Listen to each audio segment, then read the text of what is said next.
Rusia ha presentado oficialmente su exigencia de que Ucrania se retire completamente del Donbass como condición innegociable para cualquier alto el fuego.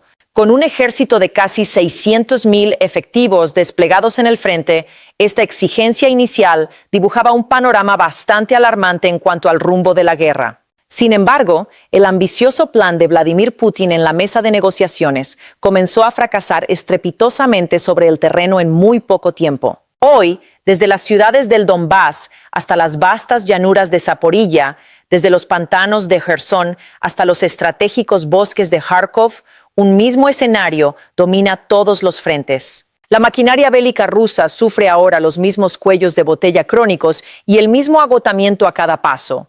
El panorama más dramático para Putin se perfila en el cinturón de fortalezas, es decir, la enorme columna vertebral defensiva que se extiende desde Kostiantynivka hasta Drushkivka, Kramatorsk y Sloviansk. Esta zona se erige ahora como una fortaleza impenetrable que engulle todas las ambiciones operacionales de Rusia. La fuerza de ataque de Putin, acorralada contra los muros de esta fortaleza inexpugnable, comienza a perder no solo su ímpetu, sino también su capacidad para defender los territorios más valiosos que aún controla.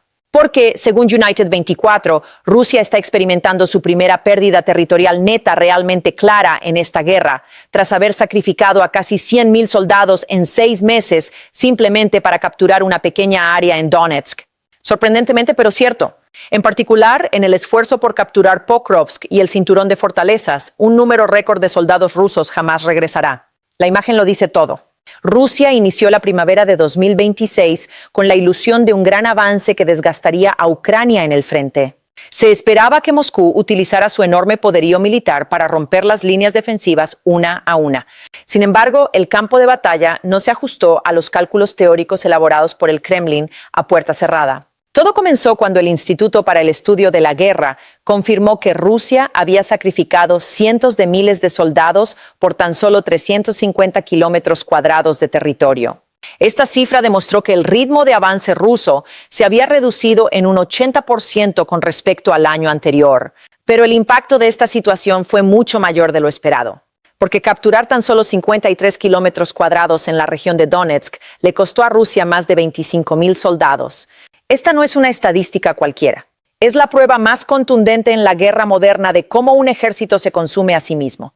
El discurso del Kremlin de que el tiempo está de su lado se desvanece en un profundo silencio, al igual que los cientos de soldados sepultados por cada kilómetro cuadrado. Esta situación provoca que las reservas estratégicas rusas en manos del Estado Mayor se agoten antes incluso de que puedan comenzar las ofensivas de mayor envergadura. Además, el devastador coste de la ofensiva de primavera y la ralentización del avance en el frente han desatado una ola de pánico sin precedentes en el mando ruso. En esta etapa de la guerra, los generales de Putin están trasladando desesperadamente sus últimas unidades de élite de un extremo a otro del mapa en un intento por cubrir las brechas en el frente. Por esta razón, la llamada Gran Ofensiva Rusa ha dado paso a una frenética lucha contra el fuego y a un movimiento descontrolado de unidades por todos los rincones del frente. Mientras una parte del ejército de Putin se desmorona bajo grandes pérdidas, otra parte es enviada a toda prisa a kilómetros de distancia, a zonas con apoyo logístico interrumpido, para evitar ese colapso. El ejemplo más claro de esto se vio a principios de mayo de 2026 con la 90. A división de tanques del 41 Tver Ejército de Armas Combinadas, perteneciente al Distrito Militar Central. Esta enorme fuerza blindada, ubicada en la dirección de Oleksandrovka, fue redesplegada apresuradamente para evitar la imparable desintegración hacia Pokrovsk. Esta unidad de élite, compuesta por aproximadamente 3.000 soldados, incluidos los regimientos de tanques 6, hoy 239, fue enviada al frente a riesgo de convertirse en blanco de drones ucranianos en las carreteras. Sin embargo, este movimiento no le otorgó a Rusia ninguna superioridad. Por el contrario, debilitó peligrosamente su escudo defensivo en el frente sur. Porque incluso bajo una presión de rotación tan intensa, el ejército ucraniano logró mantener el control de aproximadamente 7.000 kilómetros cuadrados en la región de Donetsk. En otras palabras, el mero traslado de esta división demuestra que Rusia ha perdido la capacidad de controlar todo el frente simultáneamente. Los rusos cometieron un error similar esta vez al transferir tropas de Pokrovsk a los frentes del sur de Ucrania, el 68. o cuerpo de ejército perteneciente al Distrito Militar Oriental partió, la 39. A Brigada de Infantería Motorizada, retirada de sus posiciones en Pokrovsk y Dobropilia, fue enviada al sur, en medio del caos absoluto, para frenar la presión ucraniana sobre Juliapolye. No solo la infantería regular, sino también las fuerzas aerotransportadas y los marines de élite más confiables de Rusia se vieron atrapados en esta pesadilla logística. La élite de la 76. La división aerotransportada fue trasladada continuamente a lo largo de la peligrosa línea que se extendía desde Pokrovsk hasta Zaporilla. Además, la 40, la Brigada de Infantería de Marina, orgullo de la Flota del Pacífico, fue retirada de Dobropilia y enviada directamente al infierno de Juliapolye. ¿Qué sucedió en el frente como resultado de todas estas rotaciones militares del Kremlin? Lo único que se logró fue un desastre total para Putin. Ucrania recuperó con éxito unos 244 kilómetros cuadrados de territorio en las direcciones de Juliapolye y Oleksandrivka, paralizando las líneas logísticas rusas.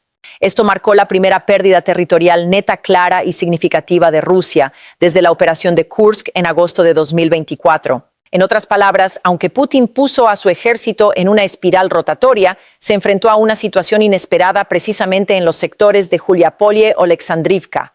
Durante este proceso, Ucrania logró liberar entre 9 y 12 asentamientos de la ocupación rusa. Ucrania también se acercó a menos de 2 kilómetros de la carretera Juliapolye-Velika-Novosilka, dejando esta ruta inutilizable para la logística rusa. Estos avances liberaron partes del óblast de Dnipropetrovsk de la ocupación rusa e hicieron retroceder las posiciones rusas hacia Zaporilla. En cuanto a cómo Kiev logró esto, se trató de una estrategia inteligente, de bajo costo y altamente efectiva, en lugar de los clásicos asaltos a gran escala. El ejército ucraniano paralizó las líneas logísticas, los puestos de mando y los depósitos de municiones rusos con ataques de largo alcance.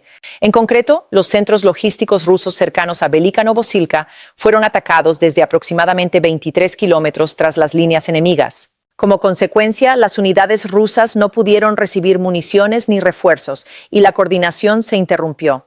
Además, cuando la efectividad de los drones disminuyó, pequeños grupos se infiltraron en las posiciones rusas. Debido a la dispersión de las líneas defensivas rusas, Ucrania aprovechó estas brechas. Se llevaron a cabo 2 ofensivas simultáneas en Juliapolye y Oleksandrivka. Esta maniobra dividió el mando ruso en 2 y obligó al traslado de unidades de la fuerza principal de ataque en Pokrovsk precisamente durante este periodo crítico. Posteriormente, los operadores de drones y los convoyes logísticos rusos fueron blanco constante de ataques. Esto ralentizó el avance ruso y otorgó la iniciativa a Ucrania. En otras palabras, los pequeños gestos tácticos iniciados por Ucrania se convirtieron rápidamente en un efecto bola de nieve en el frente. En particular, esta guerra asimétrica de nueva generación, llevada a cabo con vehículos aéreos no tripulados, cortó las arterias logísticas de Rusia como un bisturí. La estrategia de ataque de medio alcance de Ucrania, con una profundidad de hasta 200 kilómetros, cambió por completo las reglas del juego. El ejército ruso ya no puede mantener de forma segura los depósitos de municiones, los arsenales de armas y los centros de mando críticos justo detrás del frente. Todo tipo de recursos militares han tenido que ser reubicados mucho más lejos de la frontera, y el concepto de retaguardia, antes segura, se ha convertido en una pesadilla para los rusos. Esto retrasa la llegada de apoyo a las unidades en sus posiciones durante horas, a veces días. Es físicamente imposible que un ejército con la logística colapsada y los suministros interrumpidos mantenga su ímpetu ofensivo. Precisamente por eso, aquella ofensiva masiva de primavera se estancó antes incluso de alcanzar el cinturón de fortificaciones. Las promesas hechas a Putin fueron que esta línea sería rápidamente quebrantada y que todo el Donbass sería tomado. Sin embargo, durante meses, las fuerzas rusas se han limitado a intentos de infiltración únicamente en los extremos meridionales de esta línea.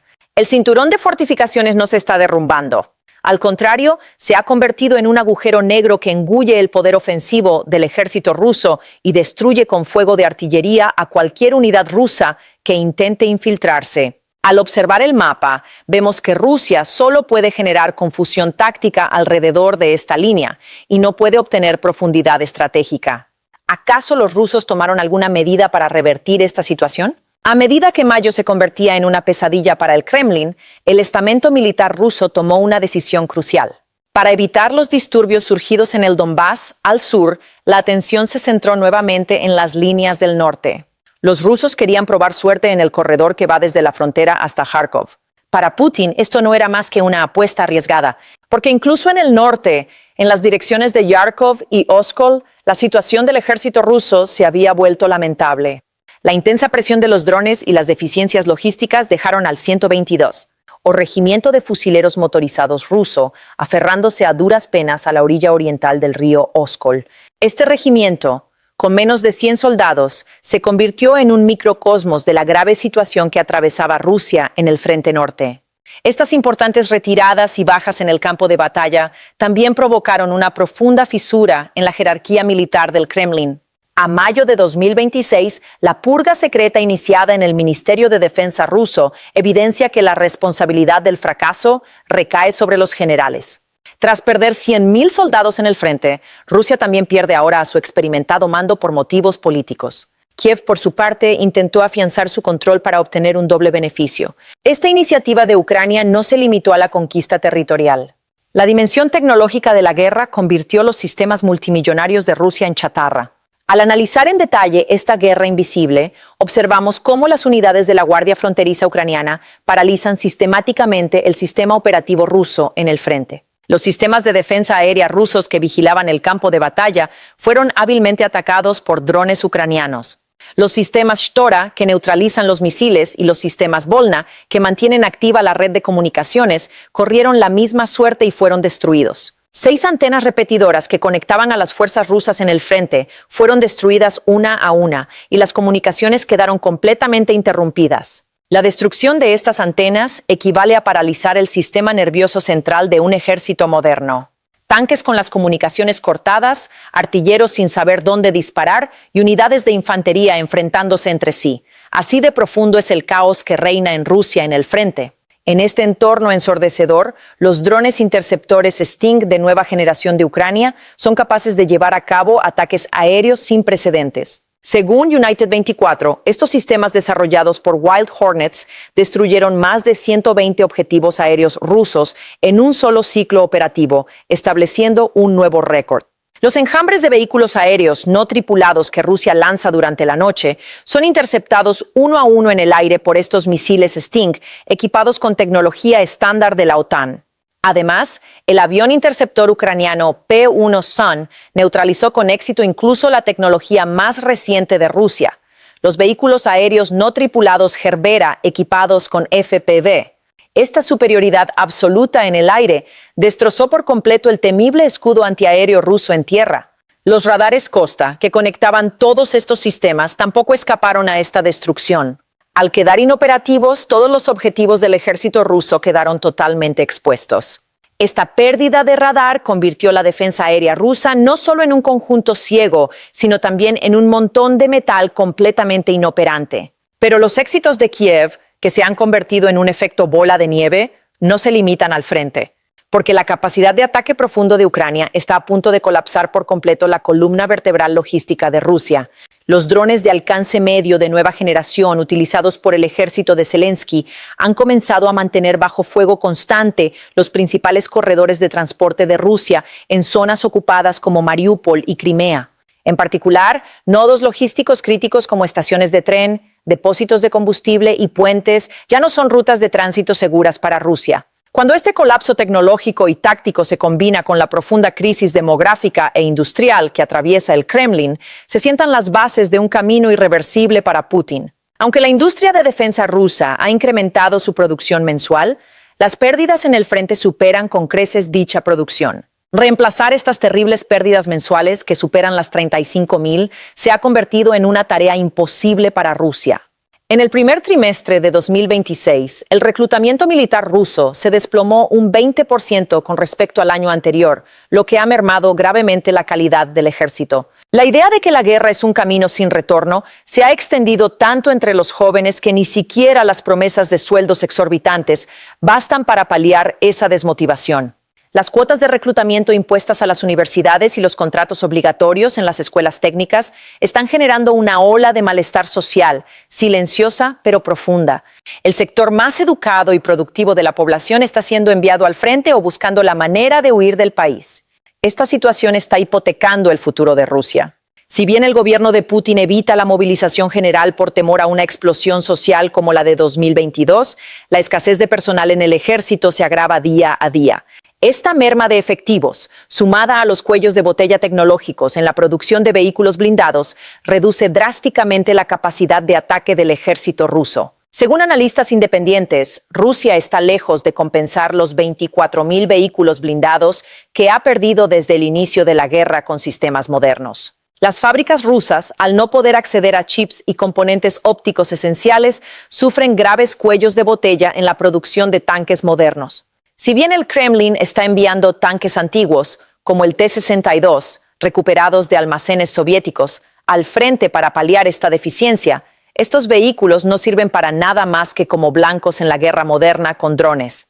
Este estancamiento en la industria militar rusa contrasta radicalmente con el éxito de las nuevas coaliciones de drones que Ucrania ha establecido con sus aliados occidentales. Ucrania, con acceso a componentes electrónicos avanzados, despliega miles de drones nuevos e inteligentes cada mes, mientras que Rusia intenta modernizar equipos obsoletos que datan de la década de 1960. Ante este panorama de impotencia sobre el terreno, las opciones militares de Putin se agotan rápidamente y el Kremlin ha comenzado literalmente a jugar con fuego. Como último recurso en la mesa de negociaciones, el gobierno ruso recurre imprudentemente a la retórica nuclear y a peligrosos juegos de disuasión estratégica. Las demostraciones de poderío militar mediante misiles balísticos intercontinentales Sarmat y sistemas Oreshnik son, en realidad, la expresión externa de una profunda impotencia más que de fortaleza.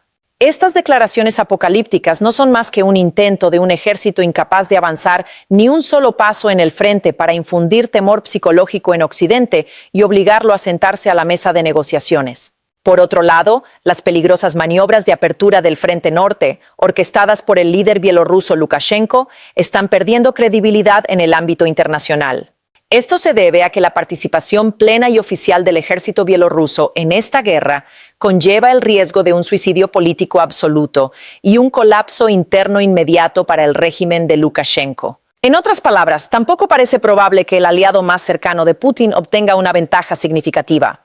Actualmente, Ucrania considera la frontera con Bielorrusia una línea defensiva estratégica. Esta línea se fortifica continuamente, ya que fue la ruta más corta que siguieron las fuerzas rusas para avanzar hacia Kiev en 2022.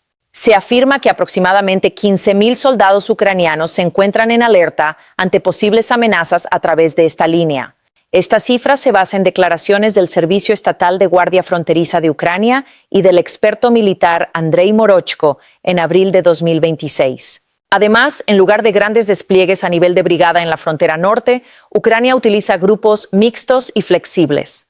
Esto amplía las opciones de contraataque de Ucrania ante cualquier posible intento de infiltración desde Bielorrusia. Así pues, los planes de Putin para invadir Ucrania desde todos los frentes se desmoronan, no solo en teoría, sino ante la cruda realidad del frente. En resumen, el resultado es evidente. Todos estos datos, mapas e informes impactantes desde el frente demuestran cómo Vladimir Putin ha quedado atrapado en el enorme sistema de seguridad que él mismo construyó y cómo la maquinaria bélica rusa se ha declarado en bancarrota. El abismo entre las grandes estrategias trazadas en la mesa de juego y las brutales realidades en las trincheras nunca ha sido tan profundo e insalvable como lo es hoy. Para Rusia, estas demandas ya no son una declaración de victoria, sino un profundo y desesperado intento por mantener un sistema que ha perdido 100.000 soldados de colapsar bajo su propio peso. Entonces, ¿puede esta superioridad táctica que Ucrania ha ganado, acaso el despliegue de unidades de élite rusas sobre el terreno y la paralización de la capacidad logística del Kremlin obligan a Putin a dar un paso real y radical antes del colapso total, más allá de la retórica nuclear? ¿O acaso estos éxitos ucranianos, que han comenzado de forma gradual y tienen el potencial de cambiar el curso de la guerra a largo plazo, nos muestran el desenlace? Esperamos sus comentarios. Gracias por elegirnos.